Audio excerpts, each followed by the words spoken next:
বিধানসভায় তৃণমূল বাড়তে বাড়তে 226, বিজেপি কমতে কমতে তলানিতে ঠেকল। 2026-এর বিধানসভায় অঙ্ক কি বদলাবে, জানুন বিস্তারিত।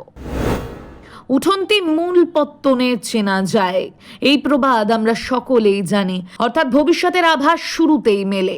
কিন্তু রাজনীতির ক্ষেত্রে এই অঙ্কটা আলাদা। রাজনীতিতে কখন কি হয় তা বোঝা বড় মুশকিল। তবে অতীতকে স্মরণ রেখেই ভবিষ্যতের অঙ্ক কষতে হয়। ফলাফল যে সবসময় সঠিক মিলবে এমনটা নয়, তবে একটা আভাস তো মেলেই। আজ 6টি বিধানসভা কেন্দ্রের উপনির্বাচনে ফলাফল সেই ইঙ্গিতে দিচ্ছে।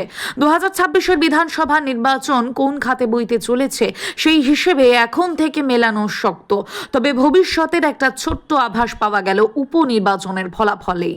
আগস্ট, সেপ্টেম্বর, অক্টোবর রাজনৈতিক বিশ্লেষকরা অনেকেই বলেছিলেন রাজনৈতিক জীবনের সব থেকে কঠিন সময় পেরোচ্ছে মমতা সরকারের বিরুদ্ধে একের পর এক দুর্নীতি এবং সেই সঙ্গে আরজিকর ইস্যু গলায় কাঁটার মতো বিঁধছিল তৃণমূলের। ফলে 6টি বিধানসভা কেন্দ্রের উপনির্বাচনের ফলাফলে সেই প্রভাব পড়তে চলেছে বলেই অনেকে মনে করেছিলেন। অনেকেই আবার বলছিলেন এই উপনির্বাচন নাকি 2026-এর ট্রেলার হতে চলেছে। কিন্তু সেই সব জল্পনা কল্পনাকে উড়িয়ে দিয়ে শনিবারের ফলাফল বদলে দিল সমীকরণ। রাজ্যে 6 আসনের বিধানসভা উপনির্বাচনে নজর ছিল নৈহাটির দিকে। ওই কেন্দ্রেই রাজনীতির সব সমীকরণ বদলে সিপিএম জোট করেছিল লিবারেশনের সঙ্গে। লালে হাল ফেরাতে আরজিকর আবহের মধ্যেই আরও এক ধাপ এগিয়ে নয়া জোট করেছিল বামেরা।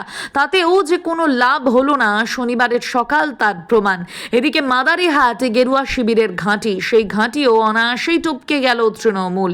প্রথমবারের মতো এই কেন্দ্রে ঘাস ফুল ফুটল। মাদারিহাটে জিতল জয়প্রকাশ টোপ্প। 2019-এর লোকসভা ভোটের পর বিজেপির যে জয়ের সম্ভাবনা দেখেছিল 2021-এর বিধানসভা, 24-এর লোকসভা এবং এই 6 আসনের উপনির্বাচন, দিনে দিনে পর্যদুস্ত বিজেপির ছবি ফুটে উঠছে বাংলার রাজনীতিতে।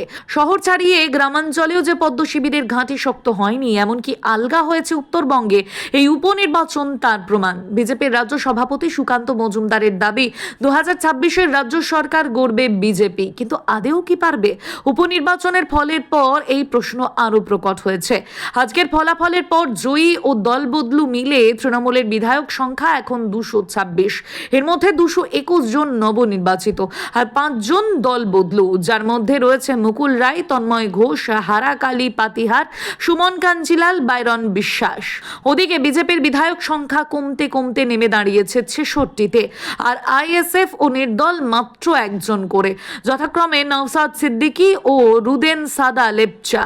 দিন দিন যেভাবে শাসক দলের সঙ্গে রাজ্যের প্রধান বিরোধী দলের ফারাক বেড়েই চলেছে, সেই অঙ্ক কি আদেও মিলবে এই বছর দেড়েকের মধ্যে? বিজেপির বাংলা দখলের স্বপ্ন আদেও কি বাস্তবায়িত হবে? এই প্রশ্ন থেকেই গেল। Bureau report, Bengal live.